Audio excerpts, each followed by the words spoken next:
Welcome everybody. Wow. So yeah, come February, which just is around the corner, Hugh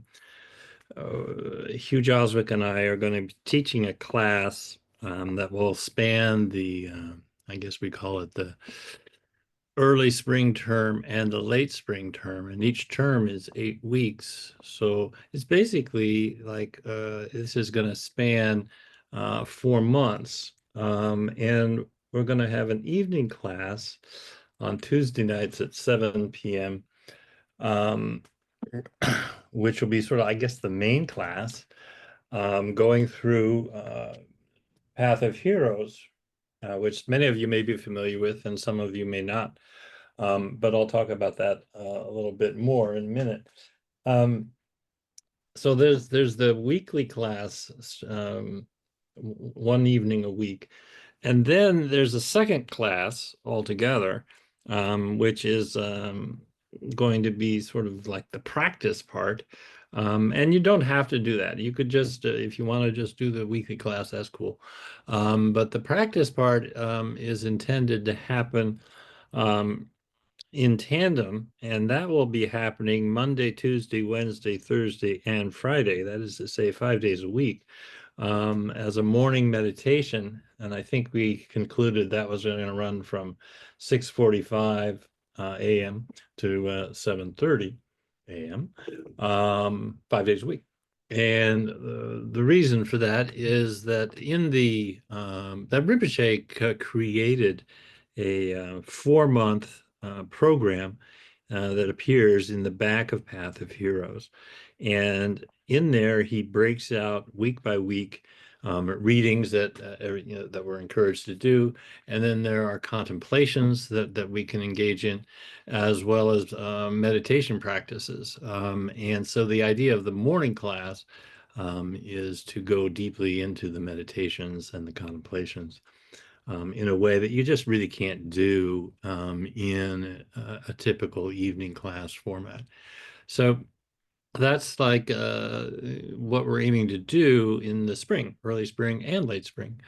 And like I say, the entirety of the course is going to focus exclusively on the Path of Heroes text, which Rinpoche published in 1995, and it was translated by Debbie Black. And it is a text that was composed by a great master called Shechen Gyaltsap, who lived in a retreat cabin, if you will, high above Shechen Monastery in eastern Tibet.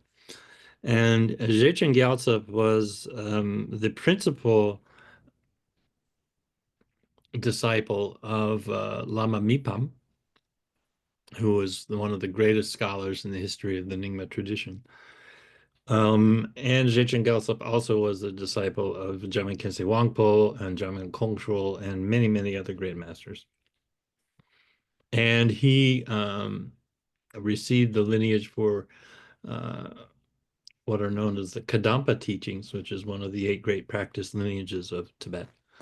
And that lineage, at least in its Tibetan form, was brought to Tibet by Atisha Dipankara, and came through a continuous lineage to Shechen Gyaltsap, who then composed what we understand to be the most extensive commentary on the mind training teachings, or the Lojong teachings, of the Kadampa tradition.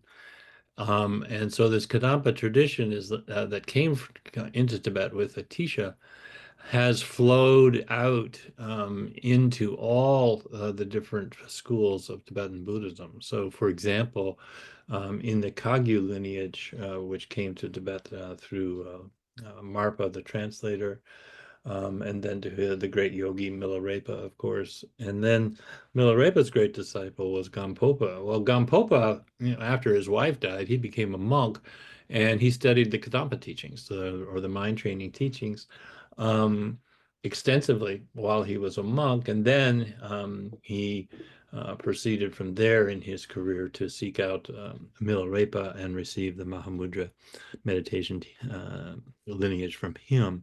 And so Gampopa integrated into what became known as the Karma Kagyu lineage, both the Kadampa mind training teachings as well as, of course, the Mahamudra teachings that he received from Milarepa. And this sort of thing happened actually across all the different schools of Tibet. So what is this? This is Rinpoche titles the book The Path of Heroes. And so it's talking about the Bodhisattva, and particularly the path of the Bodhisattva, the Mahayana, or the great vehicle view. And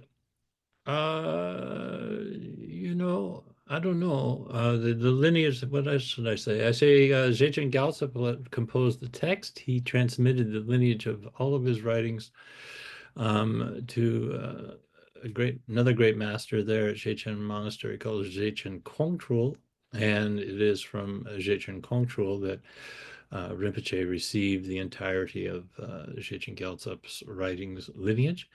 And then he had this book published in 1995 in English, and this was simultaneous with a rare event in the history of our Nyingma tradition in the United States.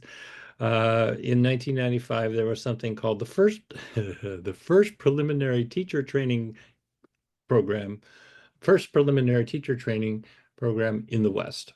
And I was fortunate enough to participate in that program, which was a 2-month residential retreat happening there at the Nyingma Institute. And it was in that context that this book, Rinpoche introduced this book, and we worked with it intensely there and over that 2-month retreat period. And then I studied again and again with that text. Sylvia Gretchen, the then dean of the Institute, had an 18-month program, and I participated in that twice. And then I've taught the Path of Liberation class 3 times with my friend Hugh.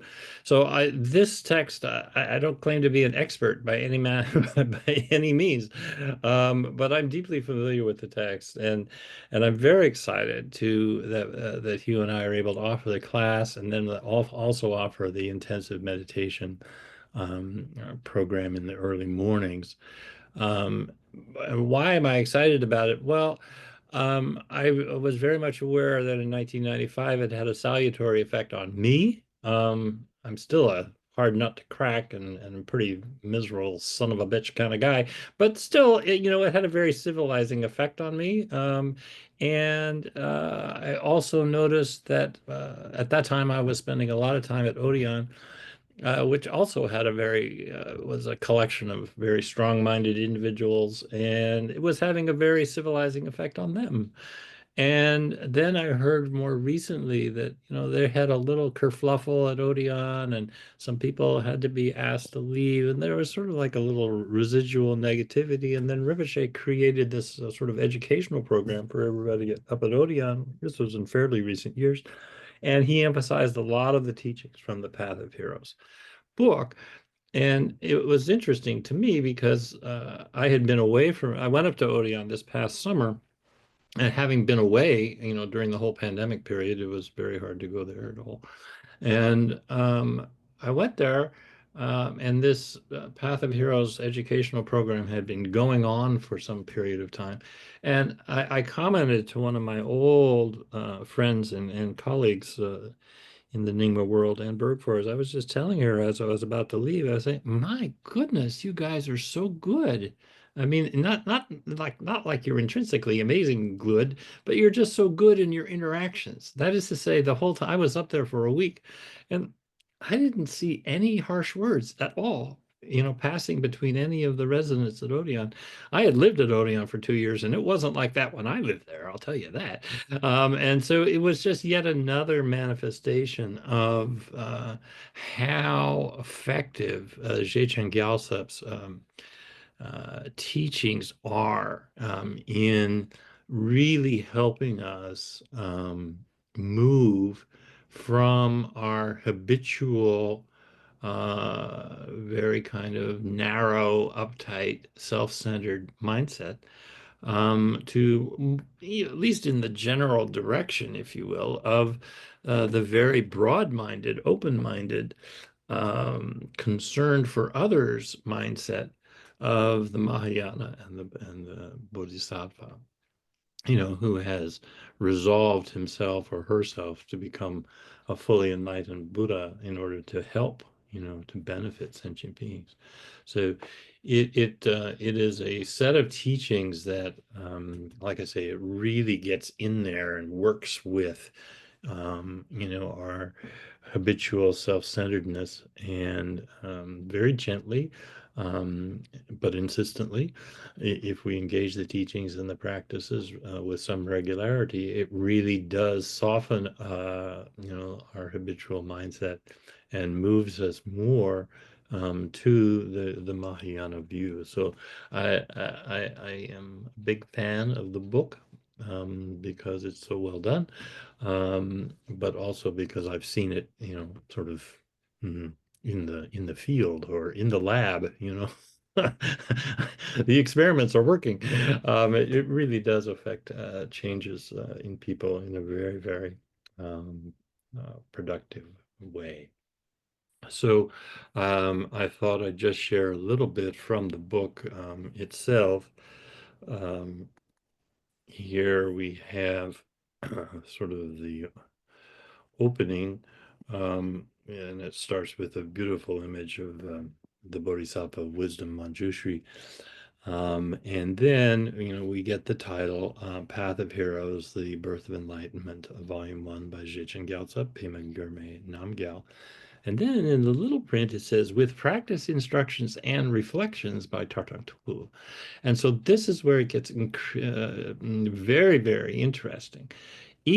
At the beginning of each chapter of the book, Rinpoche has written an essay, obviously in English, that brings the very traditional, long-standing mind training teachings, stretching back to Atisha and before into India. He brings all of this into modern focus, right? He has a 1 or 2 page, maybe 3 page essay at the beginning of every chapter. So, he bridges the gap, from this ancient Asian, Tibetan, Indian, kind of other, really from another world in many senses, and brings it into our modern world, with his essays at the beginning of each chapter. And then I'll share this other one because it's a 2-volume book. We have the other one, which is here. And this is the 4-month program of study and practice that we find in the back of volume 2. And Rinpoche, I mean, he's all over this. He really dug in and created this program. So that is to say, this is in our Nyingma tradition within our organizations. This is like the most we have Rinpoche's books. Tarthang Rinpoche has his own books that he's written over the years, which are marvelous, of course. And we have a series of Dharma Publishing books, which are known as the Tibetan Translation series. And, we see various traditional Tibetan texts that have been translated, sutras and various things. But what makes Path of Heroes unique is that it is this integration of Rinpoche's writings and Rinpoche's deep thinking about all of this with the traditional text. Yeah. So like I say, it has the essays before each chapter, and then in the back we see this 4-month program. And this is I love this. I hadn't read this in a little while. He says, while this program will prove most effective if you follow a traditional schedule for practice, dividing the day into 4 or more practice sessions of 2 or 3 hours each, it can also be adapted for shorter periods. And so that was kind of behind my thinking. Oh, we'll do shorter periods. We'll do a morning session of 45 minutes, okay, 6:45 to 7:30, right?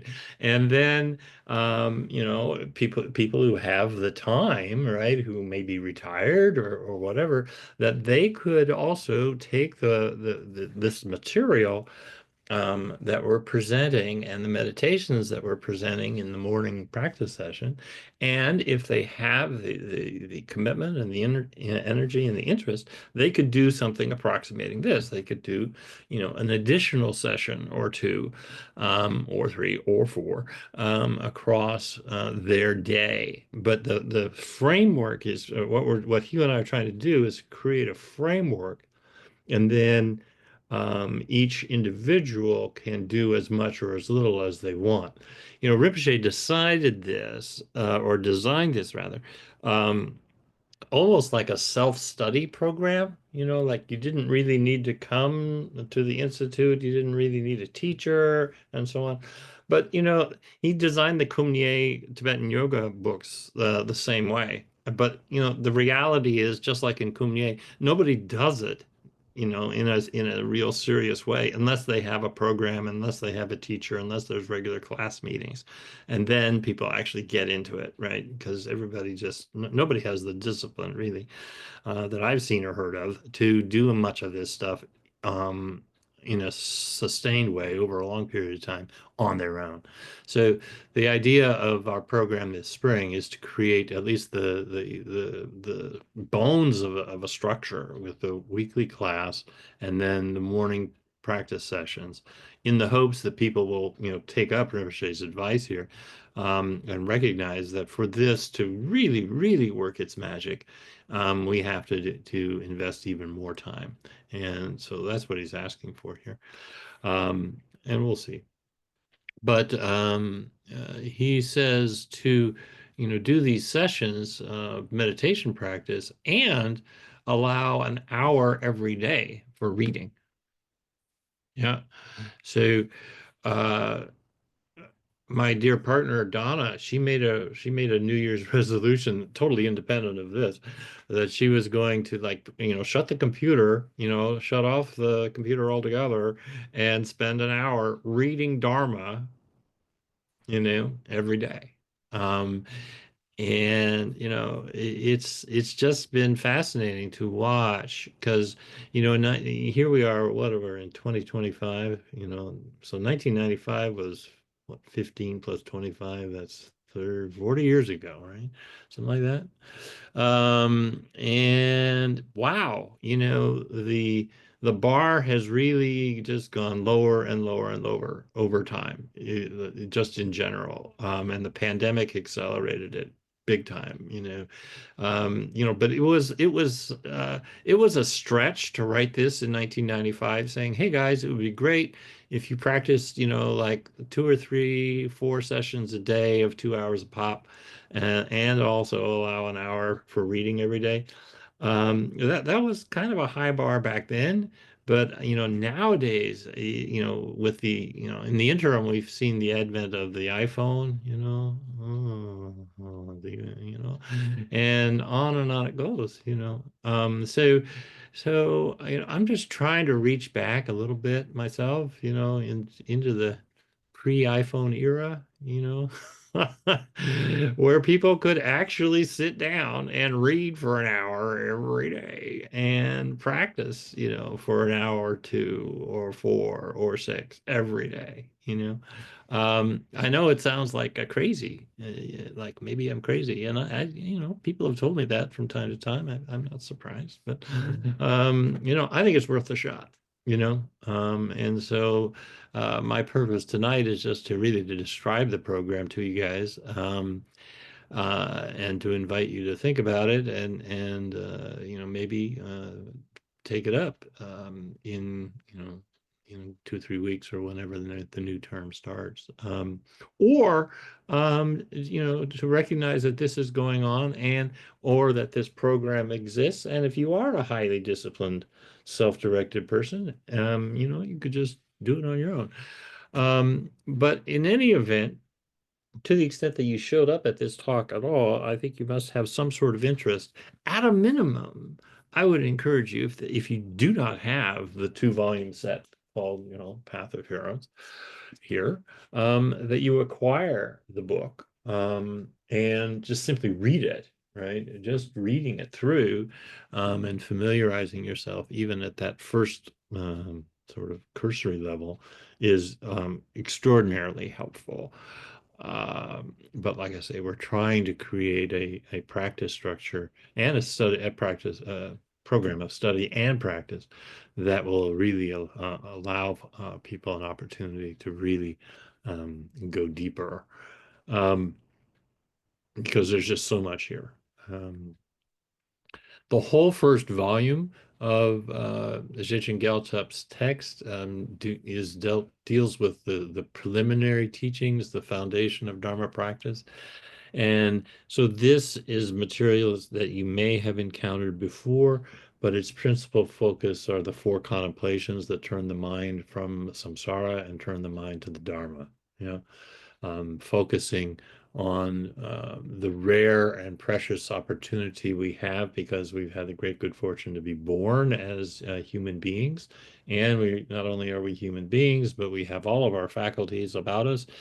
And we live in a land where the Dharma is available. And boy, that's just amazing.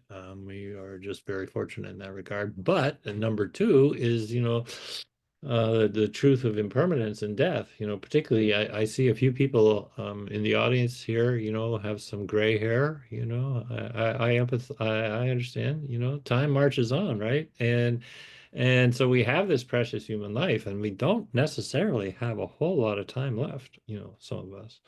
And what is the best way to spend that time? It's very precious time. We don't want to waste it. And so that's really the gist of the teachings of impermanence and death is that we just don't want to waste our time. And the more we can invest that in Dharma study and practice, it's really going to have a very positive effect. And then the third contemplation is to recognize that how we act, our karmic activity, whether through body, speech, or mind, matters. It does have an effect. As long as we are still caught up in the network of dualistic mind, which of course is where we all are, karma, cause and effect is going to continue to inexorably move on. And so we're counseled of how to cultivate positive actions of body, speech, and mind, and those are identified, and then the relinquishing of negative actions or counterproductive actions of body, speech, and mind. And then the fourth contemplation is a very deep dive into the first noble truth, the truth of the suffering that the Buddha calls on us to just, upfront acknowledge, all the suffering that we personally experience in physically and mentally, and all some of the sufferings that are not personal to us, but that affect everyone, and the sufferings of the various forms of existence, whether the beings are animals or other forms of existence that the Buddha identified.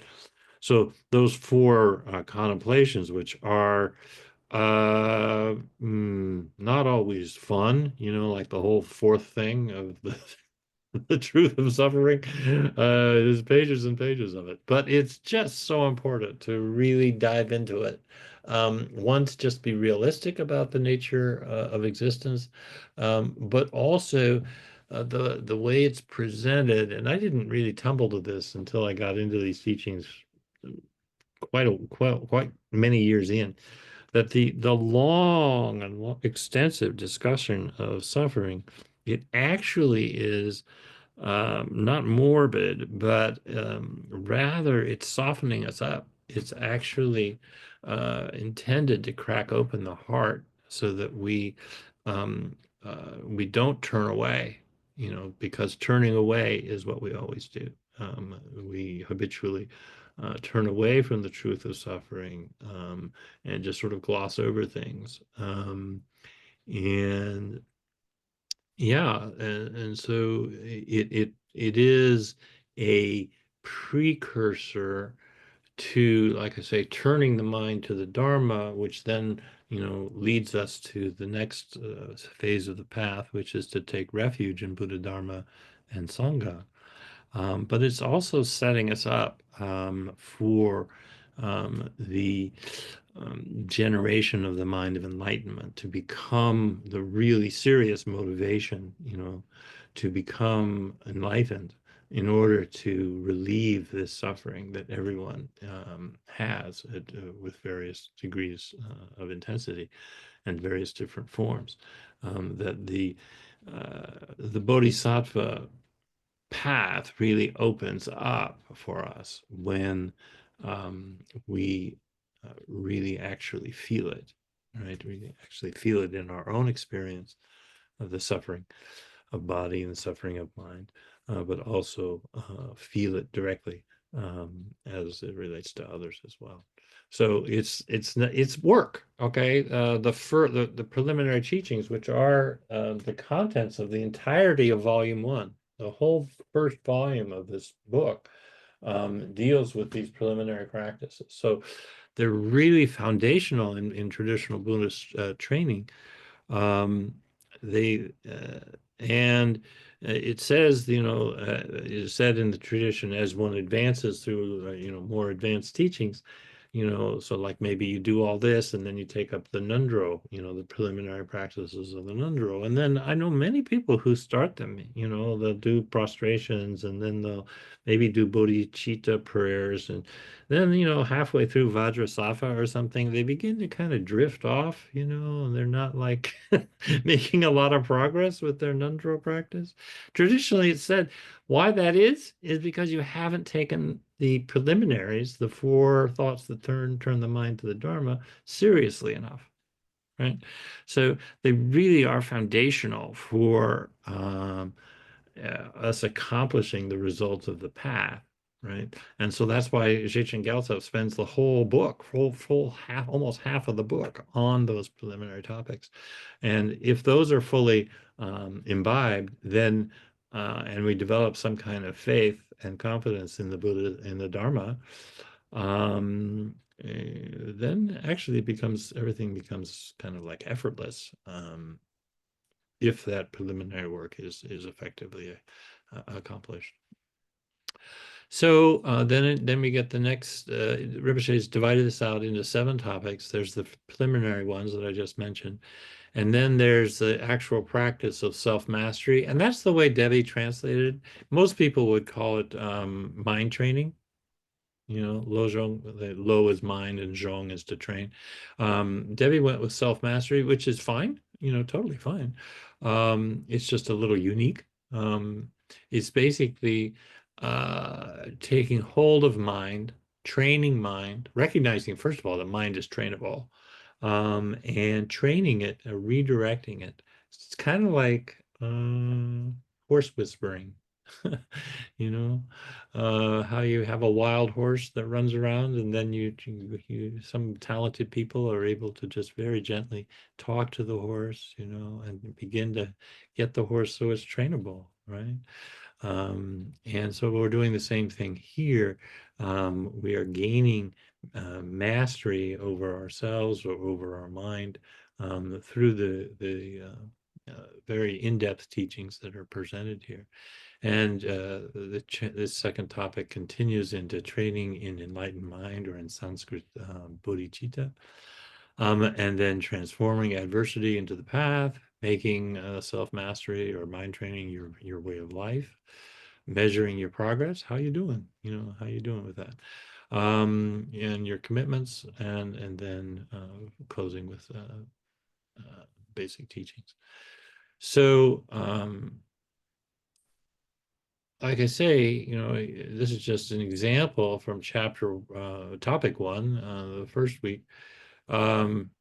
And so this is Rinpoche talking here, right? And so the initial contemplation is that the process of self-mastery or mind training begins with turning away from the ordinary samsaric preoccupations, which are basically the eight worldly concerns, gain and loss and fame and anonymity and praise and blame and such like that. And here, we're just turning away from all that worldly stuff, and we're developing this motivation to change, turning the mind to enlightenment, and that's the initial focus. And Shechen Gyaltsap, according to Rinpoche, and it's of course true, it says that we focus on three topics to kind of open up the horizon or the sense of possibilities for ourselves as human beings. Those three things that we should be thinking about are the life of the Buddha himself, who was of course, had many, many things going for him, but he was a human being, right? And he had a wife and a kid and, overbearing father, and, all sorts of things he had to go through. And so studying his life, and then drawing parallels to our own is a very helpful contemplation. To look at how the teachings have developed and how the lineage has transmitted these teachings across time and space till now, here in California. And here we are with the Path of Heroes has landed in our lap. It's available to us and we can pick it up if we want.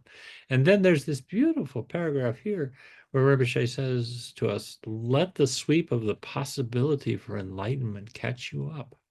Read the life of the Buddha and the history of the Sangha. Remind yourself that you are the beneficiary of a tradition handed down for more than 2,500 years. The great masters who have carried on this lineage have overcome the inertia that typically channels human beings towards the repeating patterns of samsara. Each one of those masters, true heroes, rejected the dulling security of familiar patterns and generated the resolve to discover what has real and lasting value. And here's the empowerment. You can do likewise. It's just really so amazingly beautiful. Oh my God, this stuff is so great. And then he gives us, Rinpoche gives us basic meditation instructions, and points out the importance of meditation to affect, profound mind training, um, and to totally redirect the architecture of the mind. And then which leads into refuge, and we get instructions on how to take refuge, and the simple formula for that, and taking refuge in the Lama and the Buddha, the Dharma and the Sangha. And we get oriented to the seven limb practice, prostrations, offerings, confession, rejoicing in virtue, requesting the Buddha to turn the wheel of Dharma, requesting the teacher to remain, and dedicating merit, as it appears in the opening verses of Samantabhadra's prayer for enlightened practice. This is so beautiful. Oh my God, it's so great. And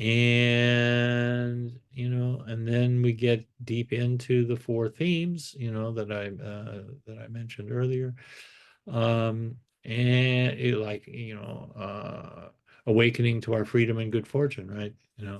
And here Rinpoche has some just fabulous practices. This is to be like the real uh,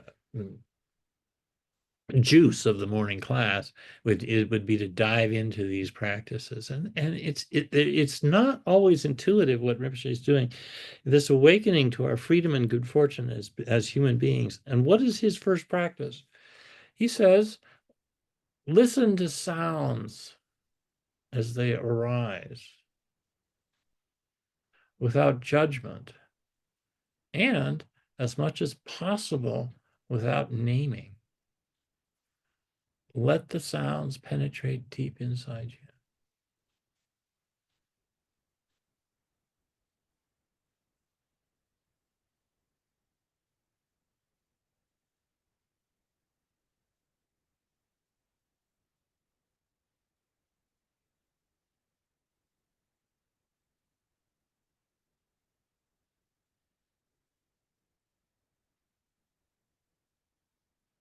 Or this other one, after relaxing the eyes, That means you have to stop looking at the screen.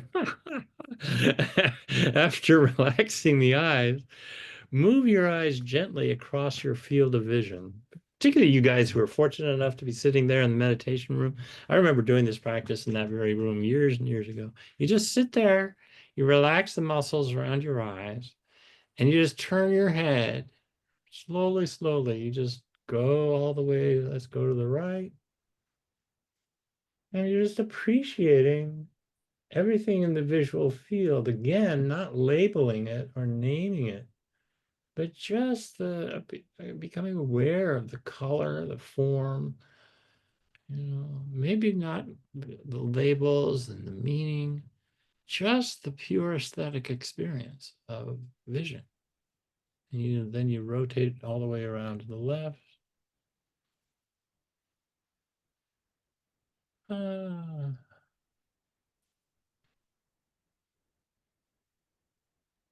more and more just relaxing and appreciating what the senses are offering.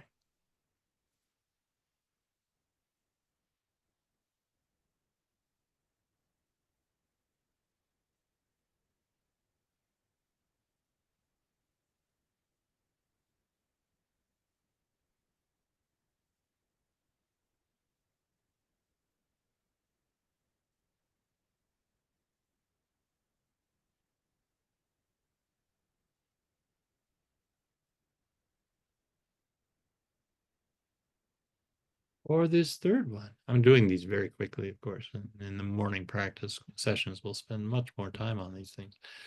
But the third one, you're just sitting there, right? And you bring your awareness through all the parts of your body. Basically, it's like a body scan, right? You start at the crown of your head and you just slowly move your awareness down through the head, through the throat, through the shoulders, all the way down to your feet, gradually, gradually. And while you're going, doing this, you expand and deepen any feeling sensations that you might encounter, and you don't judge them one way or the other as good, bad, pleasant, or unpleasant.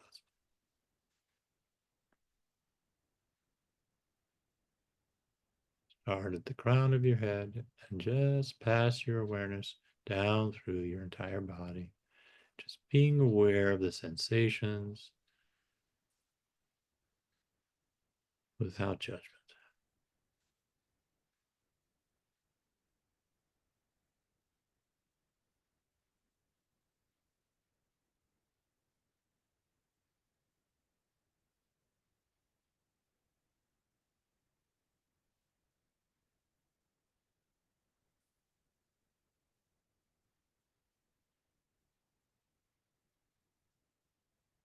So I don't know how to say this.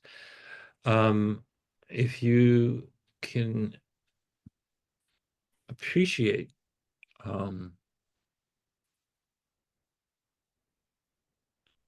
even a little the level of mastery that is behind all this, coming down the lineage down to Shechen Gyaltsap, and then from Shechen Gyaltsap to Shechen Kontrul and Tarthang Rinpoche, and then manifesting on these pages.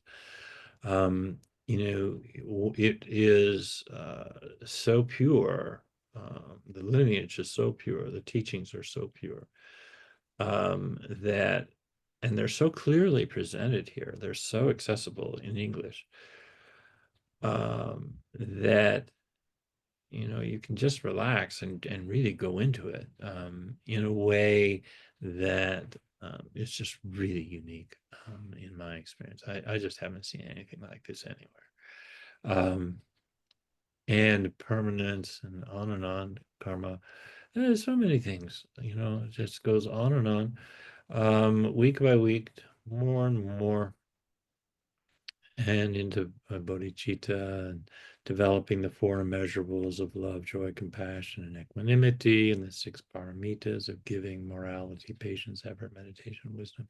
So again, these are just they're not just anything. They are just I got somehow I got to edit that word out of my vocabulary.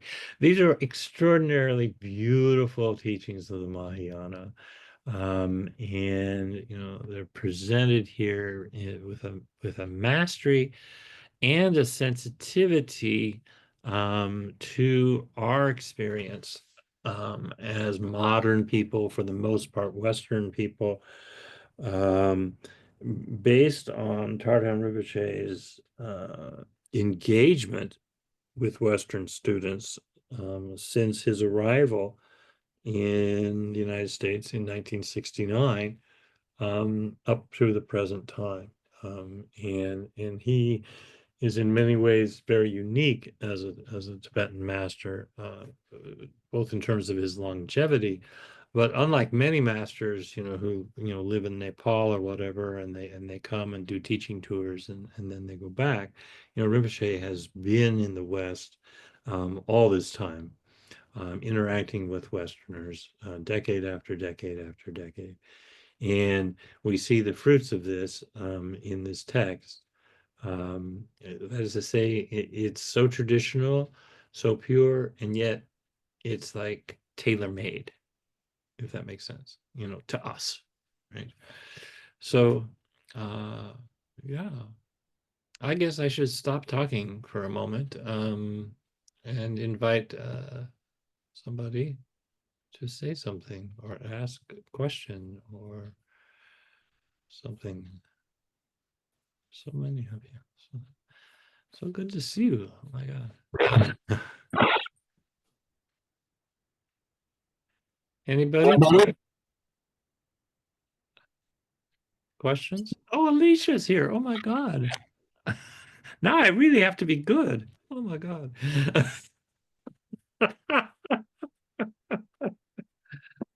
uh, so any questions about what I've talked about so far at all? Is this so straightforward? Does everybody know all this stuff already or what? Yes, Sheila. Go ahead. I dropped in tonight because I love this book or the Okay.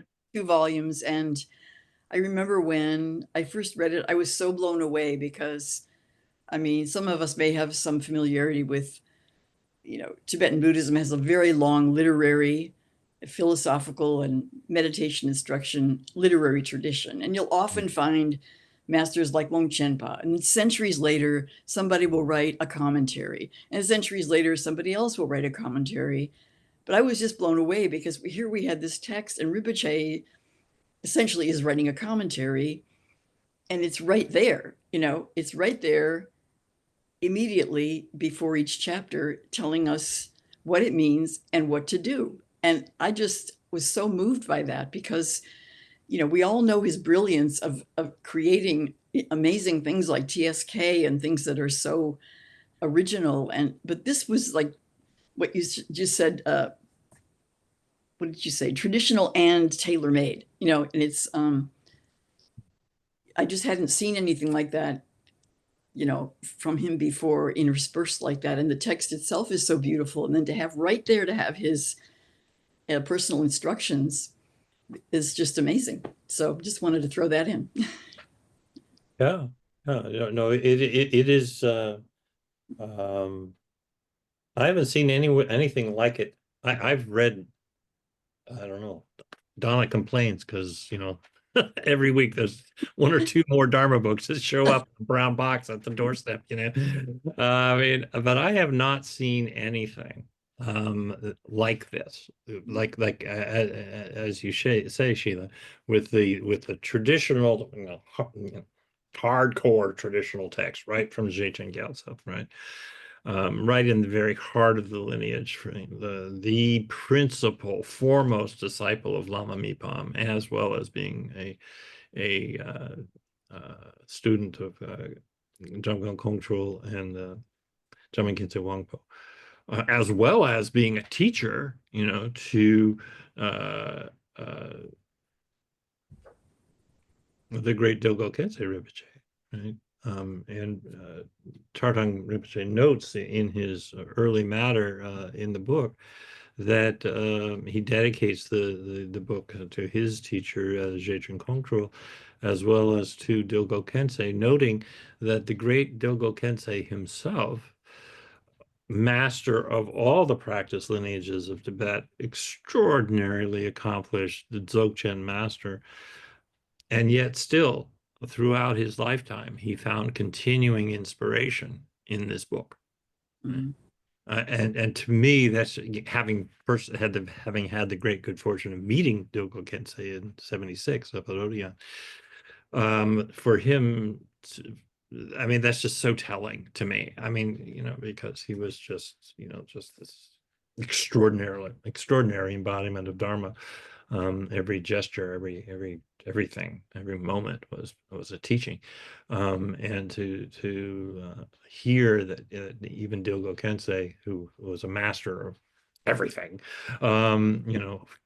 continued to find personal inspiration in this text throughout the entirety of his life.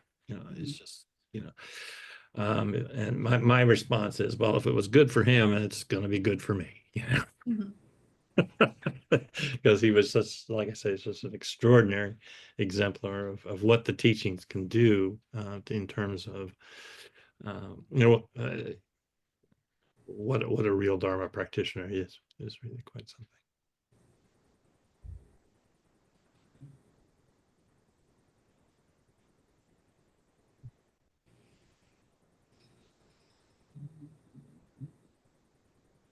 Oh, golly. I guess we could go back. Oh, there's chat. Maybe I should look at chat. What does the chat say? Oh, can you share your email for questions? Sure. Or they say you can send it to the front desk, but you can also send it directly to me.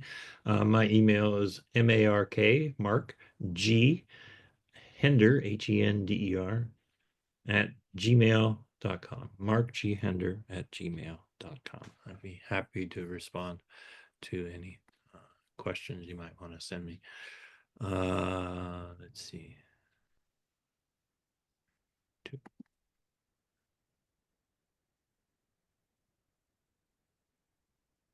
Beautiful meditation practices. Oh my God. Well, there's this one. Equality of arising. Look at whatever arises in the stream of thought and sensation as being fundamentally equal. For example, although there clearly is a difference between a house that you imagine, a house you remember, and a house you see across the street, consider this difference as having to do with the quality of these experiences rather than their substance or reality. Apply this fundamental sense of equality to whatever arises, making no attempt to distinguish between sense experience, imagination, thoughts, images, or between good and bad.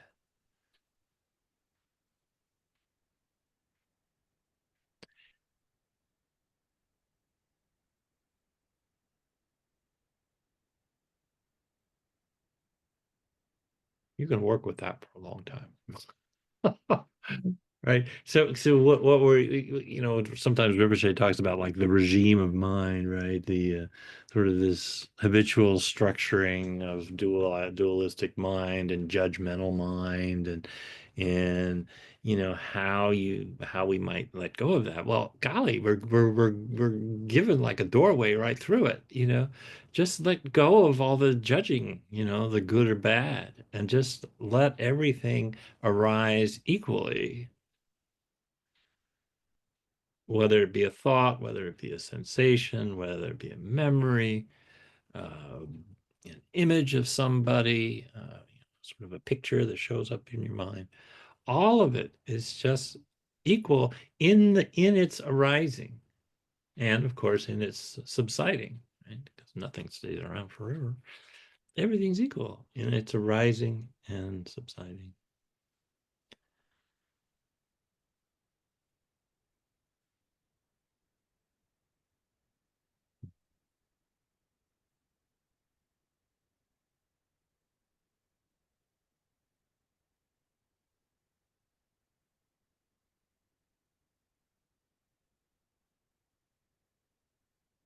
Or this one.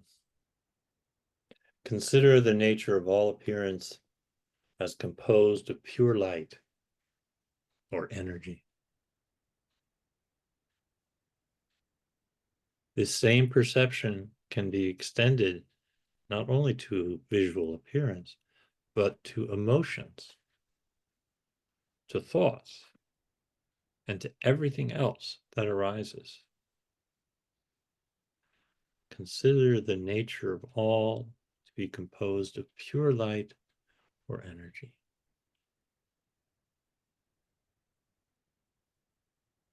Apply this to everything else that arises in accord with the quote in the text.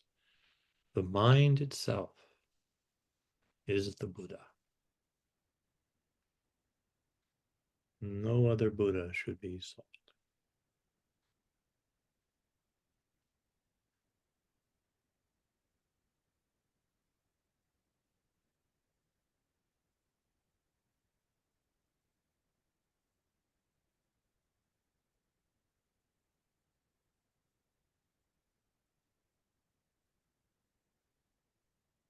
Oh, I guess all I'm doing this evening is just giving a very quick flyby and just extending an invitation, giving you kind of a tasting menu or something of some of these practices, right? And like I say, I can be as lazy as the next guy, I tell you, you know. And so I totally understand that we need structure, we need you know, some kind of discipline, and that on our own, maybe we're not so great at that. But if we come together as a group and kind of not in a forceful way, but just the fact that we're in a group, there's something that sort of a social holding to account that happens, you know. And like where were you on Tuesday? Didn't see you on Tuesday. You know, that sort of thing. It's not like a big deal, but it is kind of a little, you know, kind of elbow in the side saying, hey man, where are you? You know, so you know, it's just an opportunity. It's a very special opportunity. Rinpoche put so much work into this, and I'm afraid that if it just sits on people's shelves or sits out there on the internet someplace, that it's not going to have the impact that it really potentially can have. And so, like I say, we're offering the weekly class over the 4 months of early spring and late spring, as well as the morning class of meditation 5 days a week, in the hopes that even a few people will pick it up and really apply these beautiful and transformative teachings. Um, yeah, that's all I hope, you know. So I think that's about all I have to say, really. And thank you all for coming, particularly some old friends. Oh my God, it's so nice to see you guys. So, and even if you're unable or you have so many other commitments that you can't, you know, do the coursework that I'm describing, even just picking up the book and reading it again, if you're familiar with it, like Sheila, or reading it anew if it's not something that you've had an opportunity to engage in the past, and to recognize the extraordinary profundity of what's being offered there, and to really, you know, as Rinpoche suggests, you know, just spend an hour reading rather than, you know, going to YouTube, or I guess you can't go to TikTok anymore. I guess that door's closed. But yeah, just pick up the book and read it and sit with it, and actually contemplate, you know, what's being presented there, and reflect upon it deeply. You know, it's just an elixir, a balm that allows us to relax, you know, this regime of mind, and to turn away from worldly concerns, and to more and more train the mind to think only of others, um, and to go deeply into the Buddhist teachings on our path. You know. So I think that's really all I should say. Thank you all very, very much for coming, and hope to see you another time. All right. Thank you so much.